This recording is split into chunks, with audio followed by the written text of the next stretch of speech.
Hey there, welcome to the lesson for Fluffhead. I really appreciate you checking out the video, and let's jump right into it. So, for the Fluffhead section of the song versus Fluff Travels, we're gonna move pretty quickly because it is somewhat repetitive and the easier part of the song. So we'll just maybe do a couple rounds of it and then kind of move to the composed stuff. So in the very beginning, we start out with a C chord. And for the first one, he just does a little strum there. And then we've got this lick where we do like an add 4 with the pinky finger on the 3rd fret of D. And then you just do a pull off.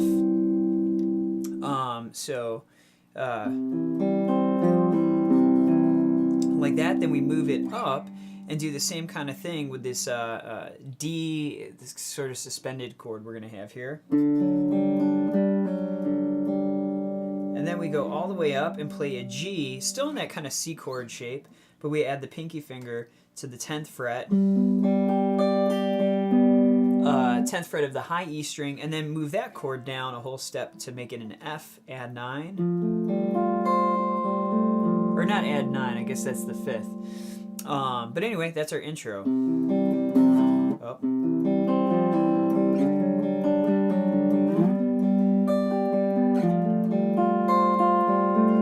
Now, as far as the picking pattern, I think that Trey's pretty much just doing alternate picking, as far as I can tell. Yeah, just down up the whole time. And the best way, I think, to get the speed up on doing that, because that can be tricky doing alternate picking when you have to move down one string at a time.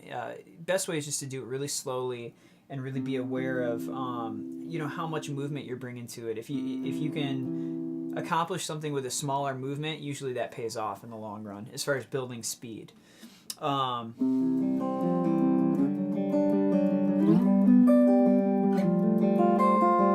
that version that I just played right there was slightly different. So sometimes he goes 1E and 2E and hits this D note on the high E string on the second beat. So 1E and 2E and then sometimes he hits it on the 1E and the of 1. If you're counting in 16th notes. So 1E and a 2E and a 3E and a 4E and but I wouldn't stress too much about doing it one exact way, because it doesn't sound like he plays it the same way twice ever. Okay, so that's like the main intro thing, and then we get into the verse, which is just a G and then an F, add 9. So we just keep the pinky finger rooted on the high E string on 3rd fret as we go string to string here, or chord to chord.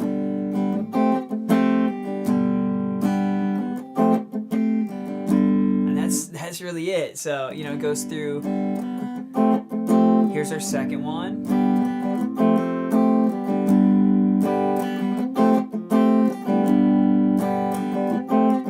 Now 5th round of it. 6, 7. And then on 8th one, we just stay on G, so we can go back to C.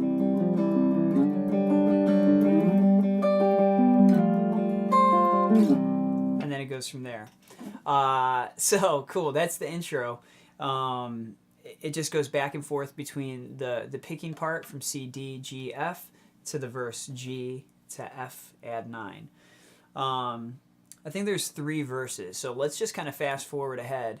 And we're on our last round of the picking pattern.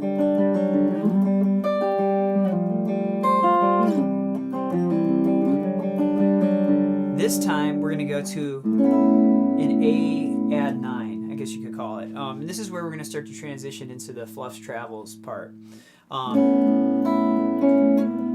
So he goes between this A add 9 and this B minor over A kind of thing. Now, it's a little less apparent on the studio version, but for all this stuff, for most of the fingerings and chord voicings that I tried to match to his playing, I got from the 1990 Woodbury ski resort video. it's a really great video if you've never seen that performance.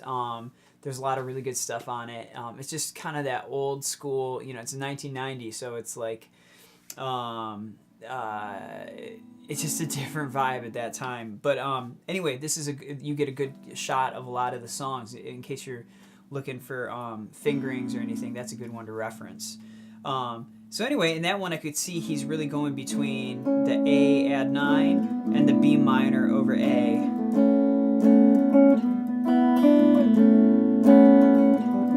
And that's 1 and 2 and 3. So that's how we're going to get into that part. For that lick, we're going to start on the 7th fret of the B string, and we go...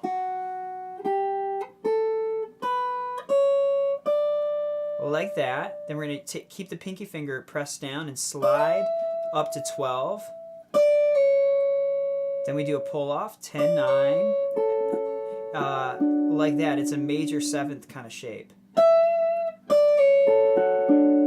And then a little strum like that. So, oh, I forgot a note. On the 8th fret of B, then we do our slide up.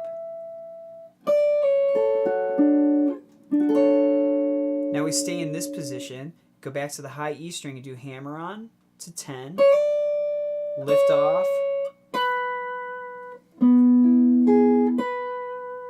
Now we're going to move down a little bit in position and go high E string, 7th fret to 9th fret.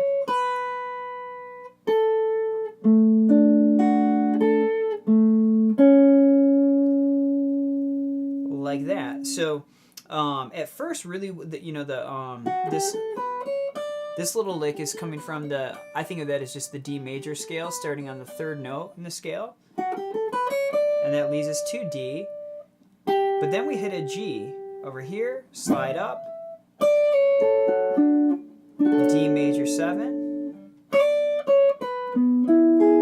and that's an E major, but it's kind of a 7th vibe because we hit an F or a D, and that's just an E major chord. Then we do that little move, and if you really break down what's happening there, it's just a D major 7 to A. You can kind of see that same shape we were doing down here a minute ago. And for what it's worth, when I go to start that run on the B string, 7th fret, I start on an up. So I go up, down, up, down, up, down. The reason I'm starting with an up is because I usually, if I'm counting 1 and 2 and 3 and 4 and, you know, counting in 8th notes or 16th notes, if I have something that's an offbeat, like on the and, I'll usually do that with an up. I just try to keep that as a thing that I do regularly, so I don't have to think about my picking so much. I want it to be really automatic. So that's just me. Yeah, you could start with it down too; it'd be fine. So okay, we after our second time doing that, you know, let's say we're wrapping up with this lick again on our second one. Then we stay in this position but move up to the A string, middle finger on 7th fret, and we just do like a little E major run. Like that. And this is another case where I'll start with an up. And 3 and 4 and 1. You'll have to excuse my singing, but and 3 and 4 and it leads you to this E major chord that we're going to do. Then we go to this, it's like an A5 over E, then F sharp minor, and we just kind of keep the E droning throughout the low E string, and then we're back to E. So we're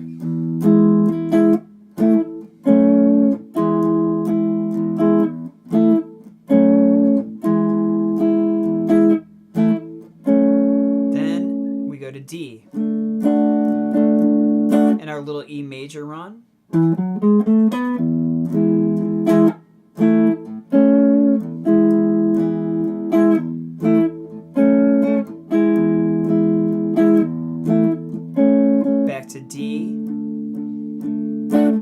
But now we're going to move on and do this next section. So now we're going to go to the 7th fret of B, kind of like we did at the beginning of Fluff's Travels, but now we're going to go. Now what that is just a G, but it's in this kind of like, if you think of how you play a D chord like this, it's in that that same shape, which technically I guess you would call it second inversion because the lowest note is a D in this voicing. But that's what we're getting to here. We're going. And then we turn it into G first inversion, C first inversion, and then this D, I'm just going to call it suspended. I'll put the graphic on, the name of it on screen, but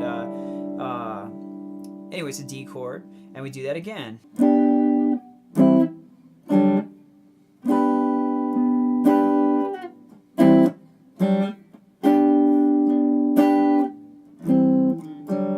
Now we go down to C,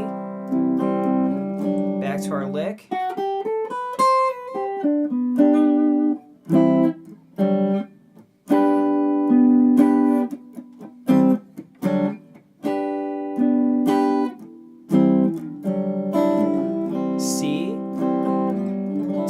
Suspended, and then we're moving on from there again. So we're going to start with the middle finger on the low E string on the 3rd fret and kind of go from there. Now that's just a G7. Then we start on the next note. Then we start on the next note up and add a note. Then we start here, next note, add a note, start here, add a note, like that. So we go.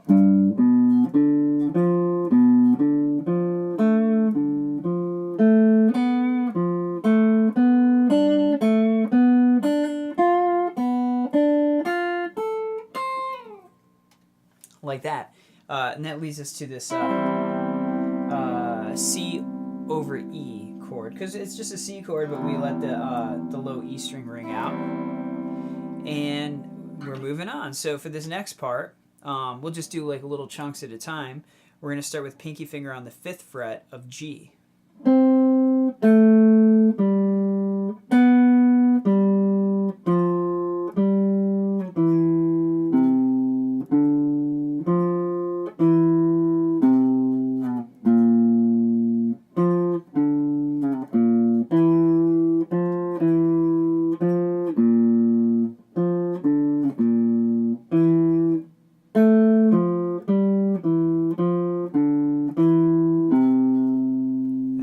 That for a little bit.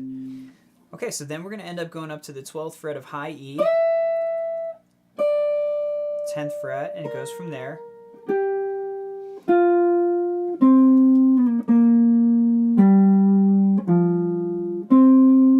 That's a great little lick.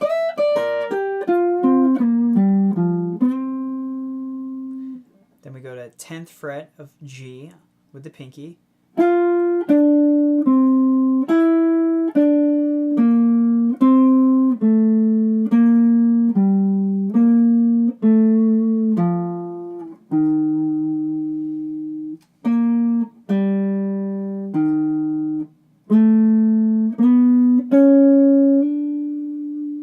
So that's a couple, like if you think of the shapes that we make with these little triads, or like earlier we had this kind of thing. It seems like Trey is always rooted in some kind of triad, or he's thinking, it seems, of chords rather than just like a scale, which I think is awesome. So let's move on. Now we're going to go to the 5th fret of the D string.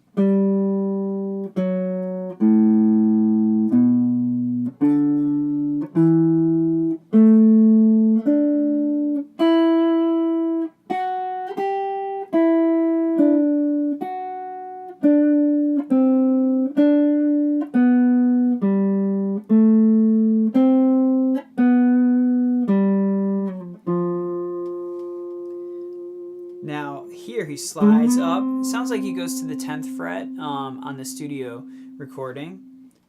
G.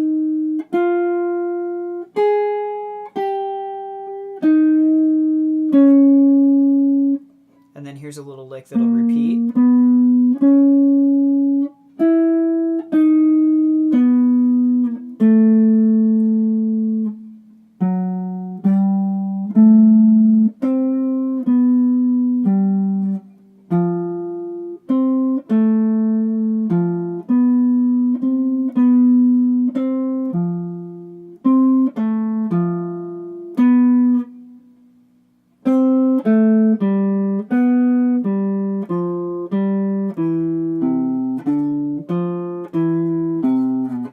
That was all just the lick from earlier. And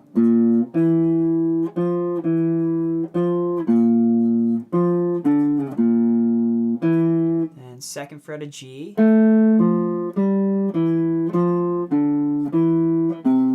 But once we get to here, we're on the third fret of A. We're going to go to the kind of halftime section.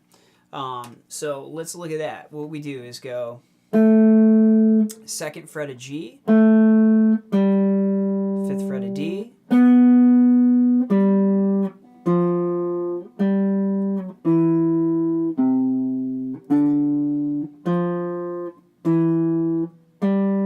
that's going to be our pattern we're going to do a couple more times. Now we're going to do the same thing but start on the ninth fret of the G string.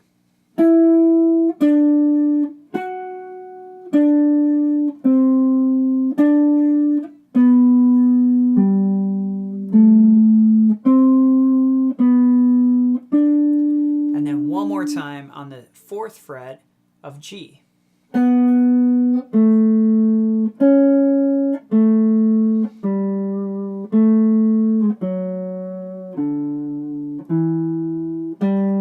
we're going to add on, go fifth fret of D, 7 of A, 4 of D, 5 of G, or of A.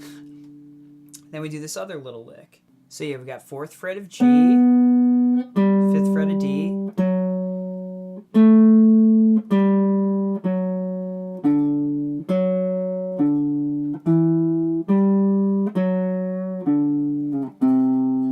now we jump up to the third fret of E. Now this part was pretty tough to hear exactly what's happening, but this is my best shot at it. So third fret of E, then a little bend on fifth fret, like that. First fret, and I go middle finger on the third fret so I can hit this note real quick on the fourth fret of G. So that little end part.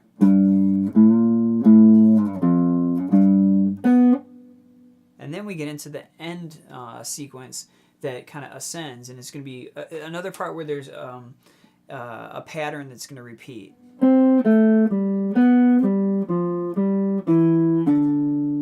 Like that. Then we go to the fourth fret and do the same thing.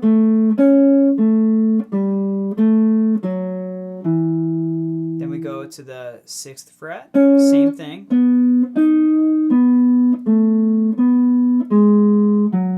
Now this one is interesting. What we do is start on the eighth fret of G. That part's the same, but then we shift down for the second part of the lick, 9 of G.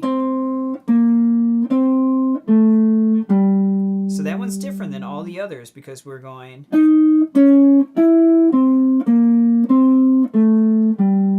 which is so cool. And then we're going to go up to the ninth fret of G and do the last of these phrases.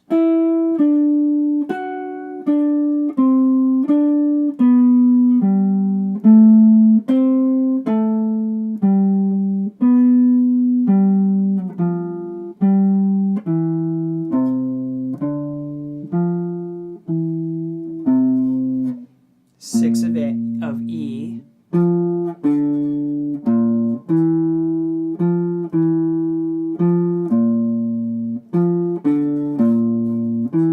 and we end this whole section with second fret of G,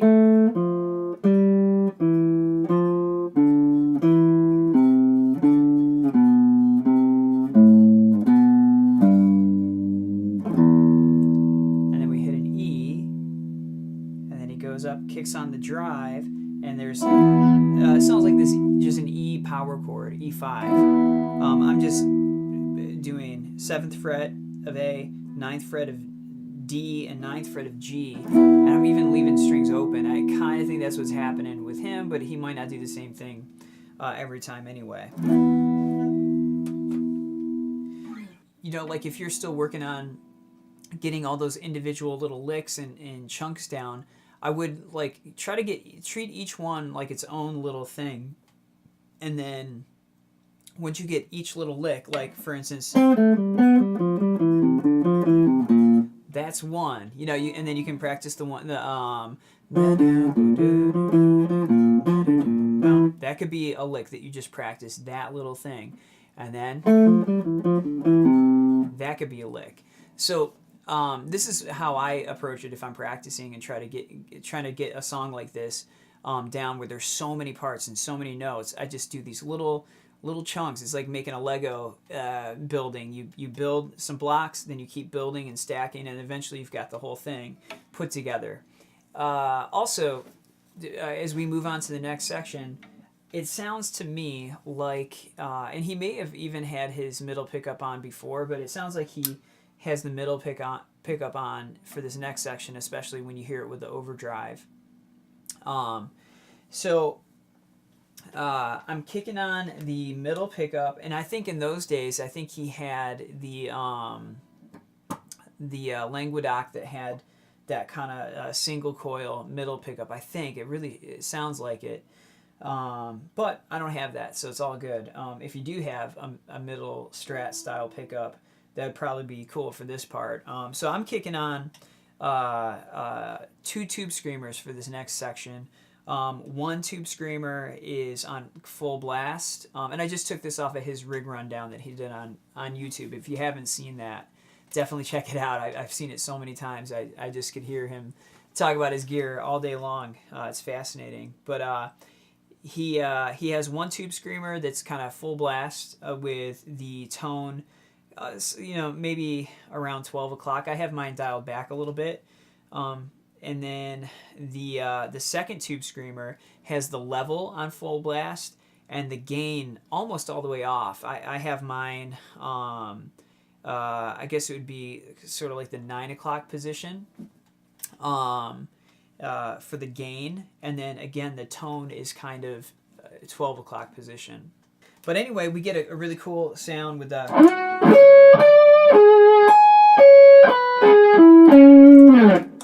that kind of vibe, which is cool. I think it kind of matches, especially what he was doing at that time. So anyway, I'm not going to kick on the overdrive for now. I just want to keep it kind of clean so we can really hear the notes. So after this E5 chord, we're going to slide all the way up with the ring finger on the 16th fret of D, jump down to B string,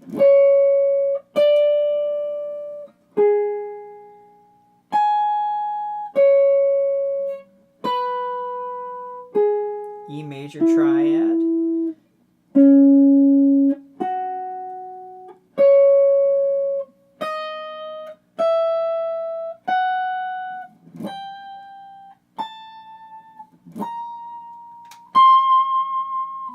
then we're getting to the 21st fret of the high E string, and we do this lick that's really repetitive. We're going to do it 7 times in a row.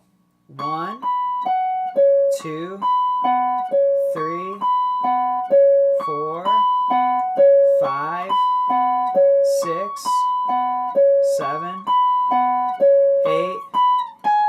On that 8th one, we go 21, 19, 16, and then with middle finger, we go to 13 of G, and that sets up our next little run.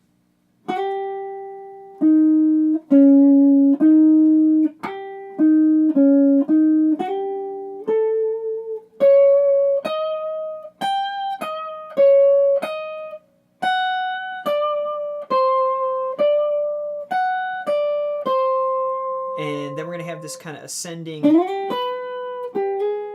lick where we're going to slide all the way up to 12 of G, then 12 of B, hit G again, then slide up.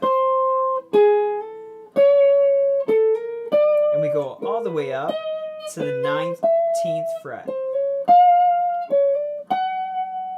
Now once we get there, we are moving to the 15th fret of high E again for this lick. And then we go. Shift down to 12 of G.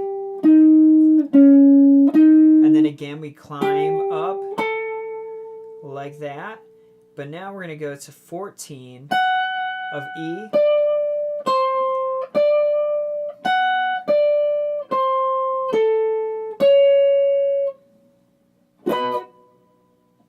And then we go.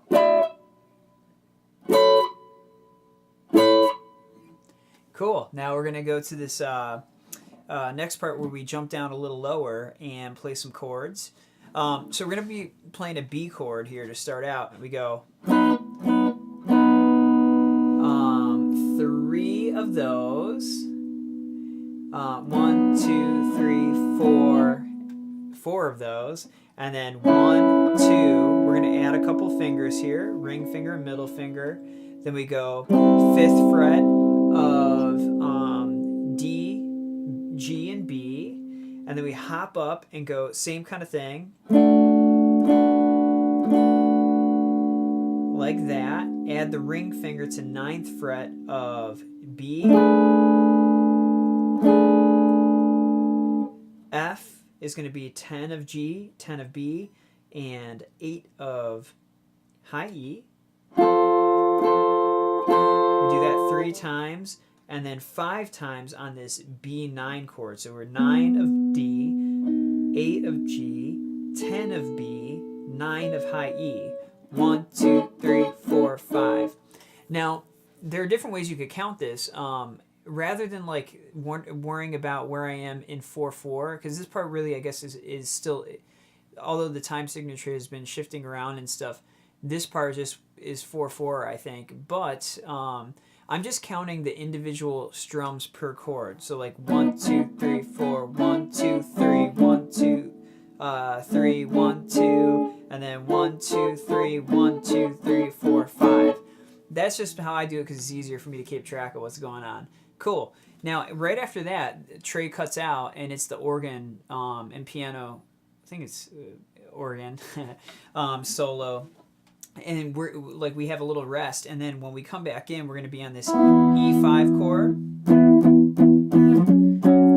F sharp 5, G5, and A5, and then we're going to do it 3 more times.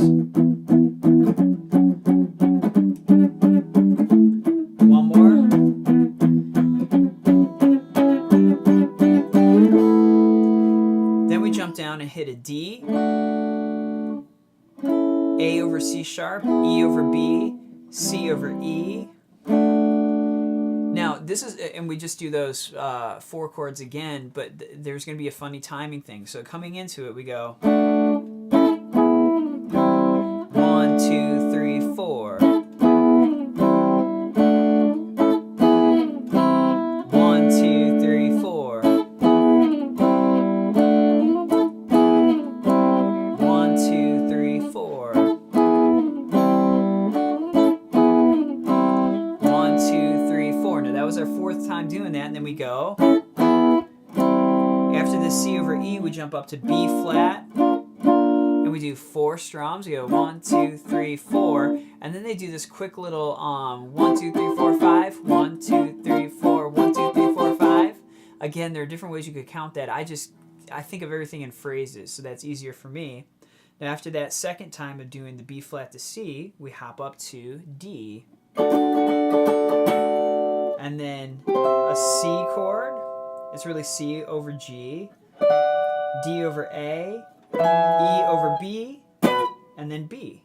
And then we get back to the same thing we played a second ago on this B chord down here, 4th fret, to set it up.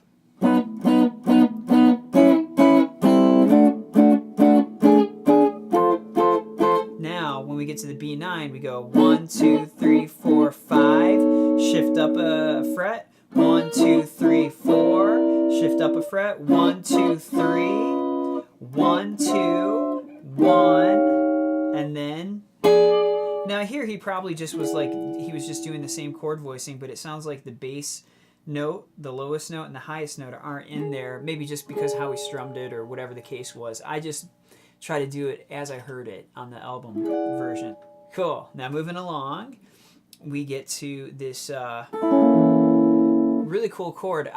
I think I've got this right, or at least really close to the voicing he's doing. So what I hear here is like an A flat 9 chord over E. So what that ends up being, if you imagine just an A triad like this, it's like that, but the flat 9 is a semitone above your root note. So this is our A. The flat 9 would be a B flat, and then we're taking the ring finger that normally would play the root note and putting it one string up, and then barring the bottom 2 strings here, and you get this chord, which is really cool. A lot of good tension there in that one. So he goes.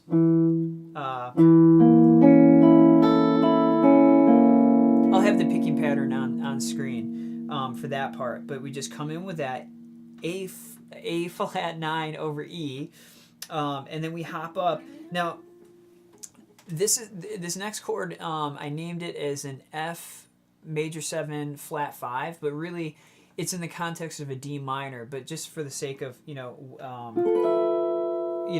I think that makes the most sense, even though we're playing it over a D minor. This is what he's doing over the D bass note. Okay, so we've got 15th fret of D, 14th fret of G, and then just bar. It's kind of similar to the last one in some ways. We bar the B string and E string on 12th fret.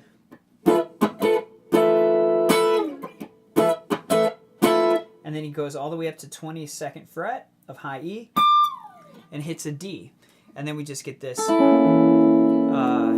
flat 9 over E, back up to the. You could even have the A in there. He might have it in there, but I just left it out. But you could, if that's a sweet chord, that sounds really cool. You could have that in there too. So.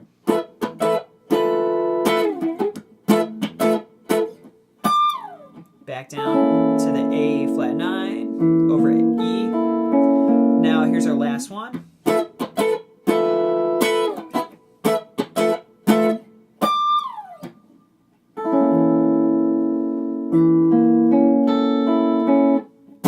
And then we go to a D minor for the hits. Now he might be doing a D minor 7 too, so just, it's some kind of D minor. I'm just doing a good old-fashioned simple voicing of it. If you want to take pinky finger off, that would be cool too. So we got the 2, 3, 4.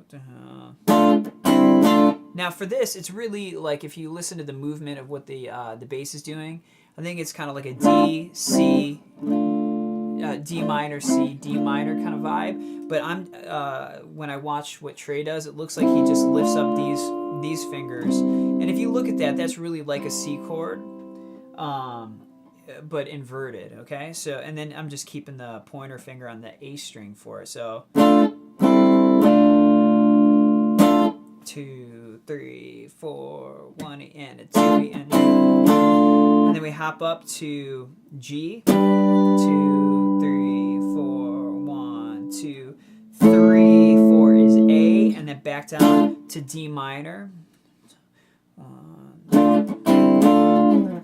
So that's where they. I don't even know what the lyrics are in that part, but that's where the singing comes in. Okay, now we get into another like mini solo, and this is a cool part. Now, after those last hits, we hop up into like a D minor pentatonic zone up here. So the pointer finger is kind of rooted around the 10th fret, and we're gonna do this little kind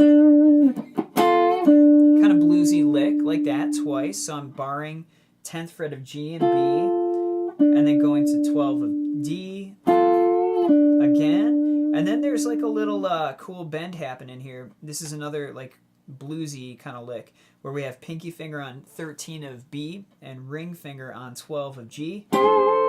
And it's like you're bending up a whole step, then down, and then up. So like that. And he does that twice. And then we get into this